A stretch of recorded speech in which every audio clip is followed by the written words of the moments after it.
as part of the dedication. KCAL 9's Mulalengi shows us. 2 unidentified Civil War soldiers have been given a final resting place in Arlington National Cemetery 156 years after they died in battle. May they rest in peace, and let us say amen. The 2 men were Union soldiers found in the Manassas National Battlefield Park. Superintendent of the park, Brandon Weiss, says moving them was not typical, but it was necessary.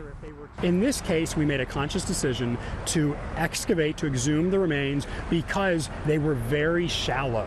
They were less than 10 inches below the surface. According to archaeological analysis,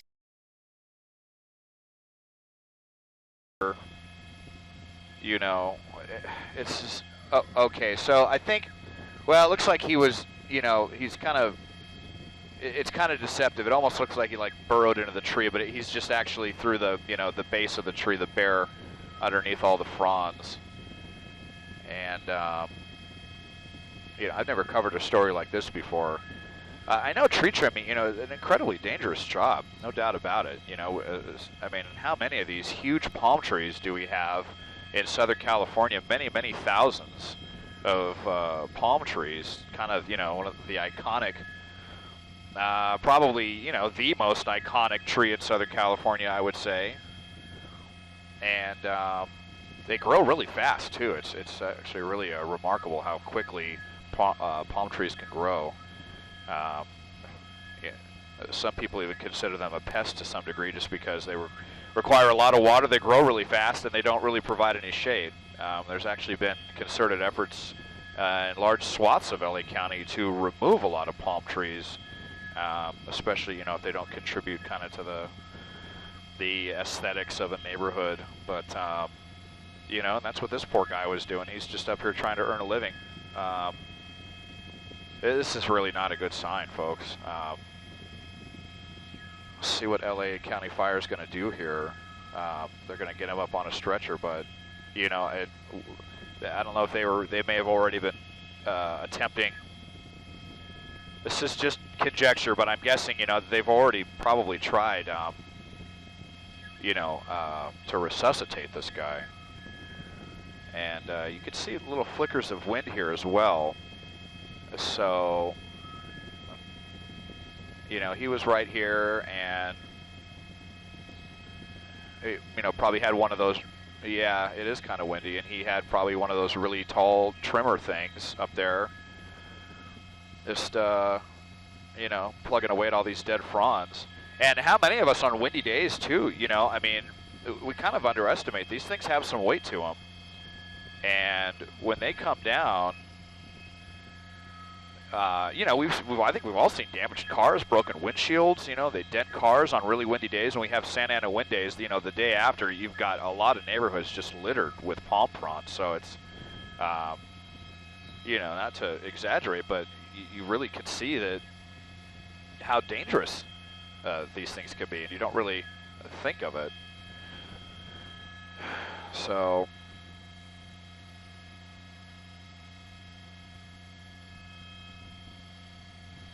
Trying to open up the live feed for you right now. I'm sure some of you have questions. I'm trying to get it on my cell phone, so stand by, folks. And you got, I mean, I didn't see these guys. Well, they've got to be wearing some kind of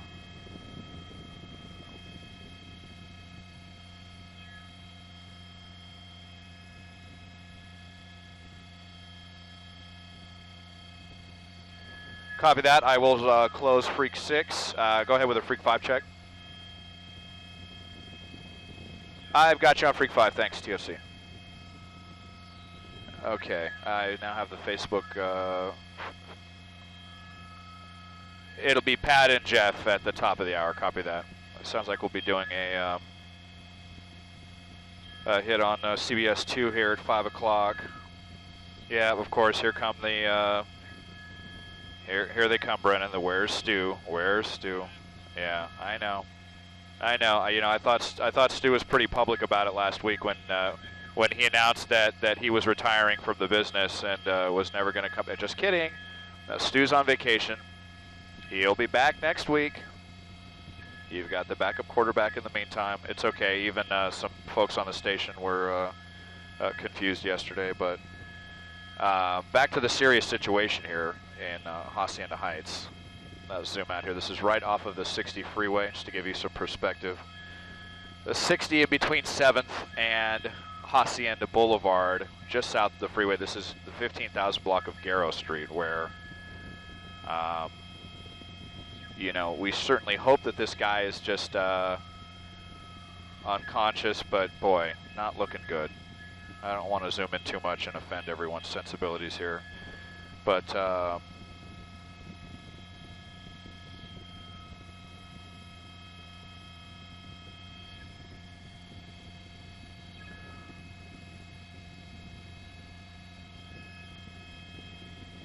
I want to stay kind of in just to show you what LA County Fire is trying to do, but I know I can see a lot of people are very unhappy that,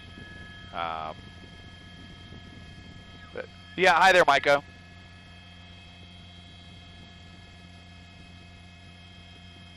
Hi, Mike, I can hear you. Hear me?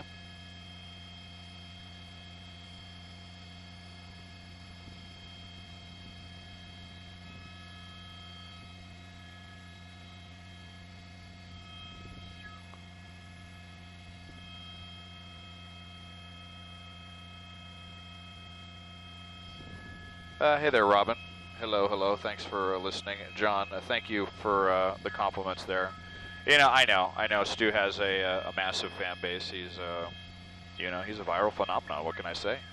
The man is incredible, but it is just, even when I work on Sundays, you know, Sunday's been my day for 3 years, and I still get the "Where's Stu?" questions. I guess people just think that Stu lives at the airport.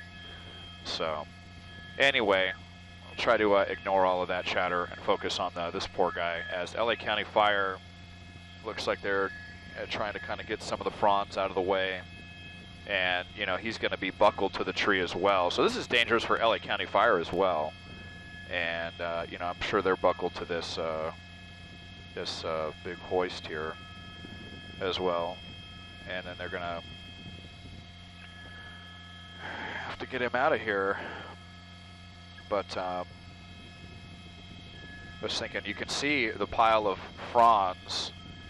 I'll just show you here that he was trimming earlier, and you know, these trees, like I said, they grow really fast, and the fronds die pretty fast, and then they sprout new fronds as they continue to grow. I mean, I'm not a tree expert here, but we've all seen the palm trees covered in the ugly dead fronds, and they're not just ugly, they make the tree look kind of shaggy, but you can see they're also dangerous. I saw someone saying, you know, it's possible that, you know, who knows, maybe this guy had a heart attack, you know. Yeah, that's, well, we don't know. We think he was hit by a frond. Go ahead.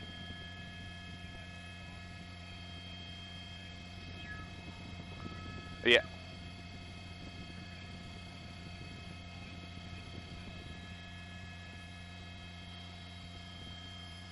Okay, copy that. I'm content staying on Facebook for as long as we want. Just, if you can just let me know when you guys want to cut the feed so I can say bye to people, just because they hate when you guys cut me off. Oh, wait. I'm sorry, Mark, I stepped on you. Say again.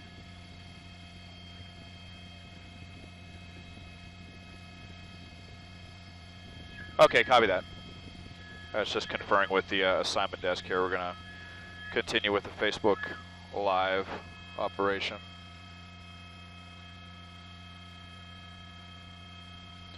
Teresa, this is the 15,000 block of Garrow. That's south of the 60 freeway, just west of Hacienda Boulevard. That's where this is taking place. We're actually trying to get a hold of the fire department right now to see if they can verify if this has gone from a rescue operation to a recovery operation, and you know, obviously we hope that this guy was just knocked unconscious by one of these things, but you know, all it takes is one of these massive branches coming down and hitting you in the temple, you know, on the side of the head, and that could be all it takes. So Yeah, they are filled with thorns, Kay, you're right.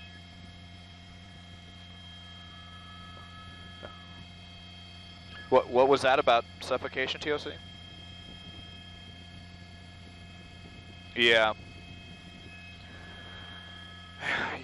He said he could have suffocated or something.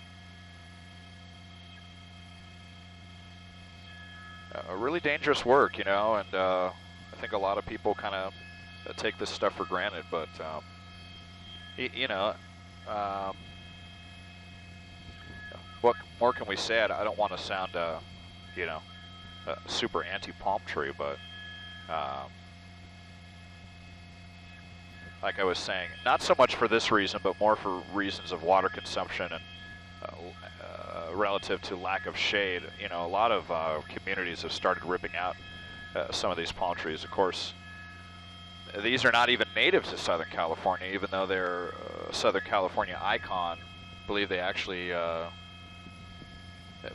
come from the Middle East, I believe, or the Mediterranean, perhaps the Eastern Mediterranean. I'm sure somebody on the Facebook feed can chime in exactly. I don't have my Wikipedia up. Yeah, Pilot Brennan, not a palm tree expert, but yeah, the roots go straight down, which is nice for sidewalks.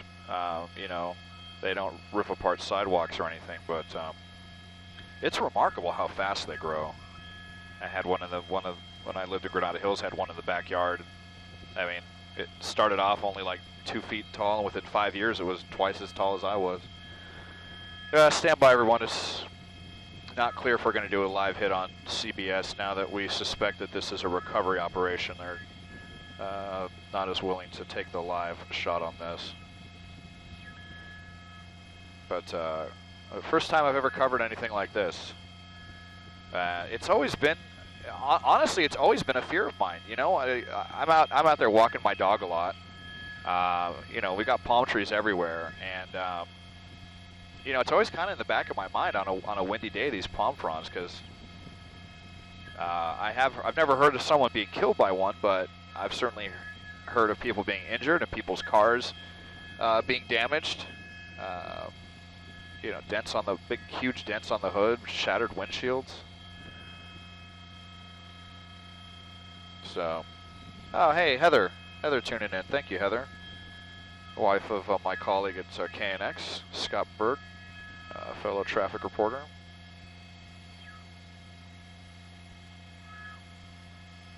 Looks like is there just one officer up there now? I think so.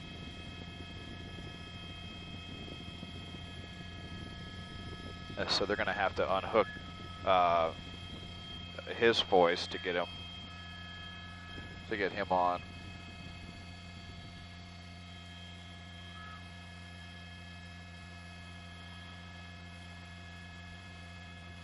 Okay.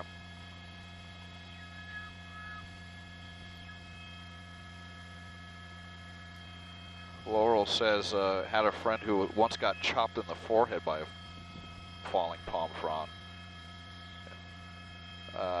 Here's someone else saying something about possible suffocation. Yeah, hey Mark, go ahead.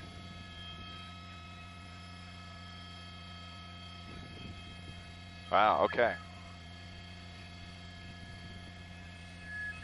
No, I haven't seen any at all. I will zoom in. Okay, I know a lot of people don't want me to zoom in on this, but the fire department is still insisting that this is a rescue operation. So obviously we're really hoping that this guy is just knocked unconscious. Of course,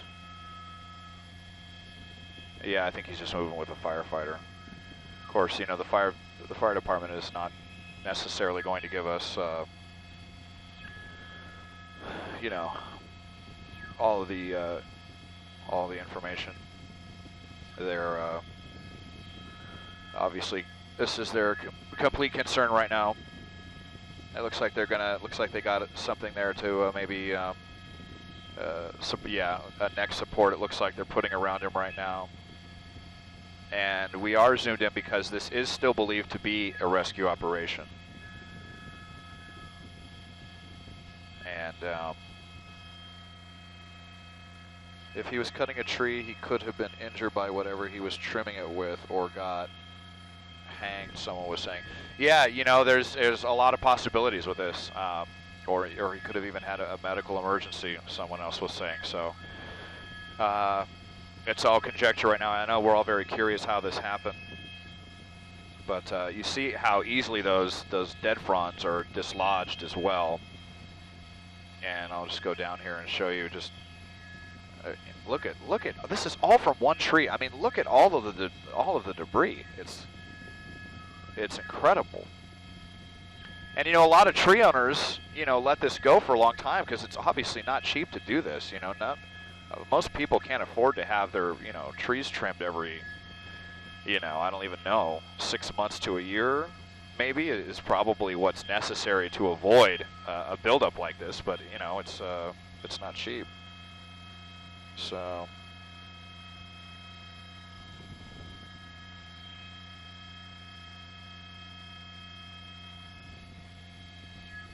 I still see the people clamoring for Stu.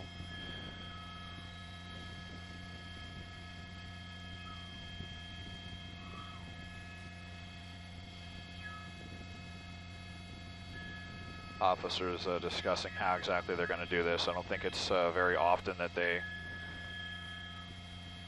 what does that stand for? Oh, okay. Brennan telling me these are urban search and rescue officers from LA County Fire. The firefighters, yeah, right. Well, Jose, I'd like to, but when I zoom in, a lot of people get upset. So, although this is still considered a rescue operation, so I've been given the okay for this. This is not being classified as a recovery operation yet.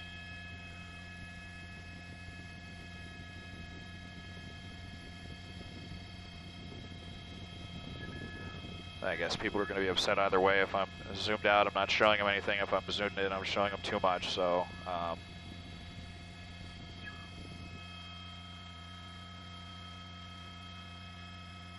Danielle says the city will fine you in Huntington Beach. I can't see the more. It won't let me click on the more, Danielle or Catherine, but they'll fine you if you don't trim your palm trees. Thank you, Michelle, for the kind words. And yeah, Robin, absolutely. Yeah, Stu does deserve a vacation. He deserves a vacation from this, you know. From potentially, you know, not to have a therapy session with you all, but you know, this we see a lot of stuff in this job. I mean, I worked on Labor Day, and it was all death all day that we were covering up here, and you know, it's really rough sometimes, you know. I saw that it was the poor kayaker that was killed on Monday, and it was terrible. You know, seeing her in the back of the boat, lifeless body. You know, it's definitely one of the toughest parts of the job, and we certainly hope that this guy is still just unconscious. But it's just the nature of the business, unfortunately. You know, people living happy lives, going about their days is not news. Unfortunately, you know, news by its very definition is largely negative. You know, I know a lot of people complain about how negative the news is, but you know, we try to find you feel-good stories when we can. Remember, maybe some of you remember that boy who went down the drain in Griffith Park, and we all thought he was dead for sure. And 12 hours later, you know, miraculously he showed up, and you know, he was okay. But a lot of times the news is not good.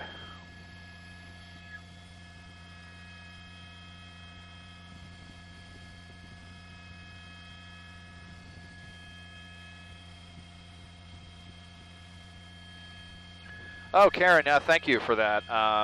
Yeah, I would love to do more of that. In fact, I might even go talk to the producers and see, you know, if there's days, especially if we're going in between long stories. I love giving tours of LA. I've been flying above LA for more than 10 years now, primarily in a little tin can Cessna on our sister station KNX 1070, where you can hear me primarily Monday through Friday in the morning and in the afternoon.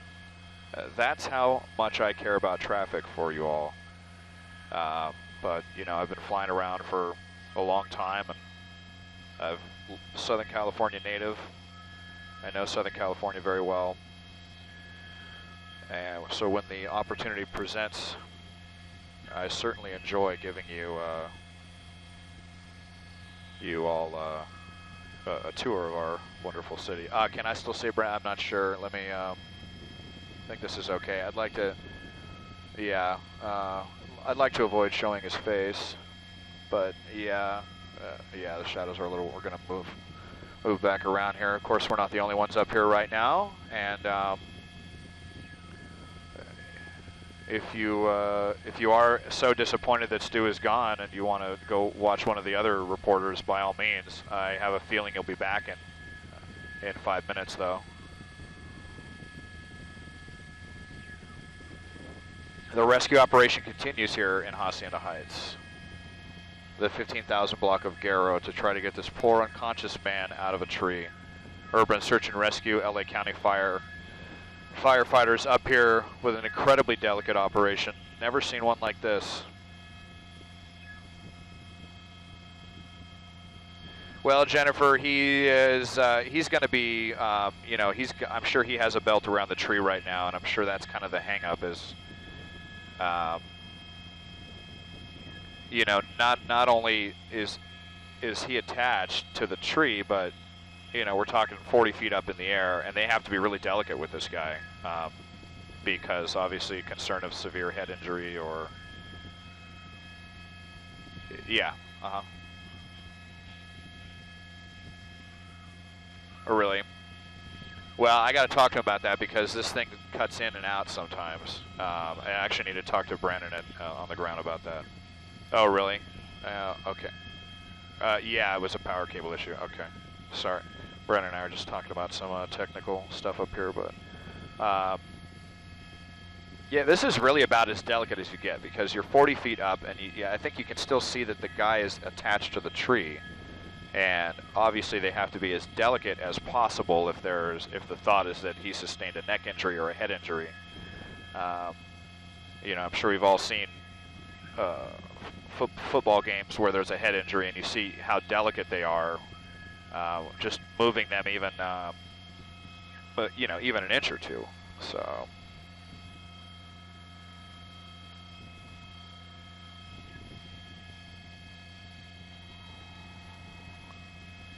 And I apologize if the focus kind of keeps going in and out. It's been a consistent problem with this camera. I think hasn't Stu complained about this too, Brendan, with the back focus? Yeah, this camera's,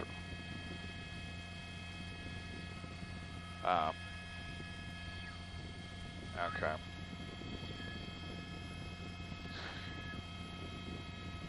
Well, as we wait for this, to see any movement on this operation here, folks on the live stream, feel free to ask me any questions you may have. Yeah, Stefan, we've kind of been going in and out here. I just, you know, I don't want to show the poor guy's face if we don't have to. But there you go. That's about as close as we can get right now.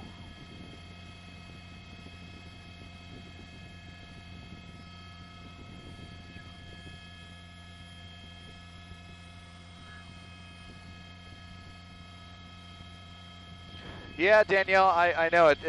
I'm sure these guys have, well, you see that red cable right there. I'm pretty sure that's what the officers are attached to, because you're right, it doesn't look like they're attached, but I'm sure they are. You know, I'm sure these guys have all the safety equipment they need for themselves.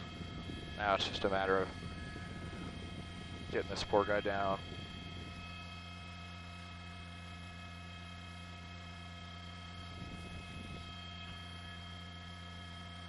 Do they have men on the ground to break a fall? That's a good question, and no, they do not. They do not have one of those inflatable. Oh, well, you know what, here. I just said that. Now they're getting guys down here. Well, they had a big ladder there. Not sure. Maybe they're getting ready to set something up. That's a good point. We will monitor that, see if they're going to. You see, it looks like paramedics down here getting ready. He's got a little mobile stretcher there. That's probably, you know, what they're going to put this guy on. Race him to the hospital as soon as they can. You know, it's such a hard situation because obviously time is of the essence. But at the same time, they can't rush someone with a head injury 40 feet up in the air, you know, that's attached to a tree. So, you know, firefighters are in an incredibly... Someone asked if I'm married. I guess I'll take that as a compliment. No, no, I am not. I am not married. But I am with someone who I love very much. So, but not married. Can you take me for a ride in the helicopter? Yes. Yes, I know, Melissa. It's, of course, everyone wants a ride in the chopper, and you know, of course, that's against company policy for more than anything, for insurance reasons. That's really the main the main problem. You know, because I think it would be a great promotional thing. You know, like win a trip in the chopper with Stu Mundell or whatever. You know, listen to Channel 4 and type in the secret code. You know, that would be a great promotion. But it's all insurance reasons. The corporate folks would never allow it. So.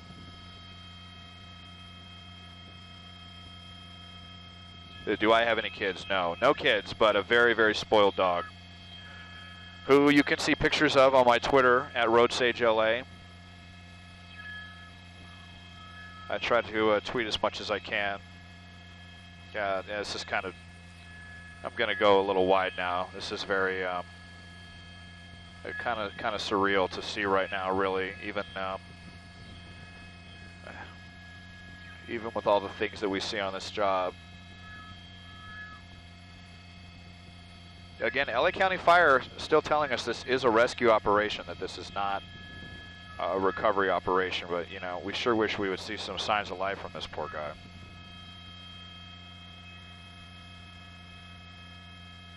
Are they trying to resuscitate him on the spot? Molly, it's not, I don't think so. They may have been doing that before we got here. Or maybe, you know, maybe they checked for a pulse. Hopefully they checked for a pulse and they could see, you know, this guy is breathing.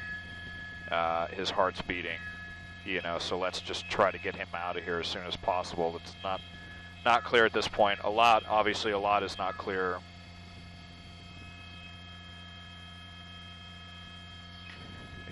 Yeah, good question, Tracy. That is also unclear who called 911 about this, how this call originated. Probably a resident. You know, maybe the person who owns the home, maybe they looked up and they didn't see the guy moving and they shouted up to him and he didn't respond. So that's probably what happened.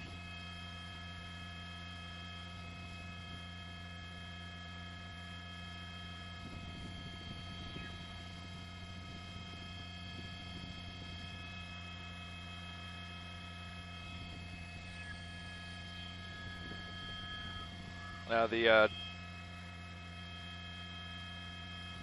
I worry about his stiff arm staying in the same position no matter. Yeah, well, I mean, we know he's unconscious at the very least, Jennifer. I mean, that's unfortunately right now the best case scenario is that this guy is just unconscious.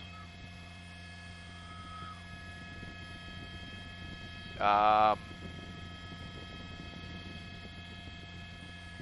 see, now it looks like they're going to try to unbuckle the guy from his attachment to the tree.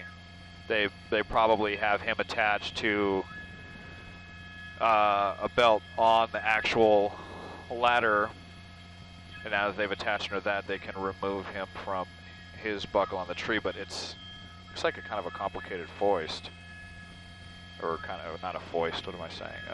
Looks like his safety setup. The guy is definitely. Hold on, folks.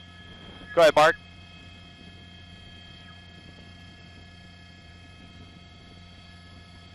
Yes, there is. Well, we're still calling this a rescue operation, right?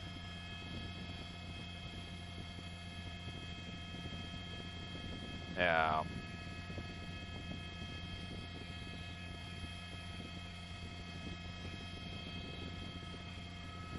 I see.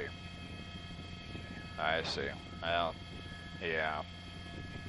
Yeah, copy that. Okay. All right, I'll tell the Facebook Live people. Okay, well, I was just talking with, yeah. Yeah. Well, I know a lot of people at home are probably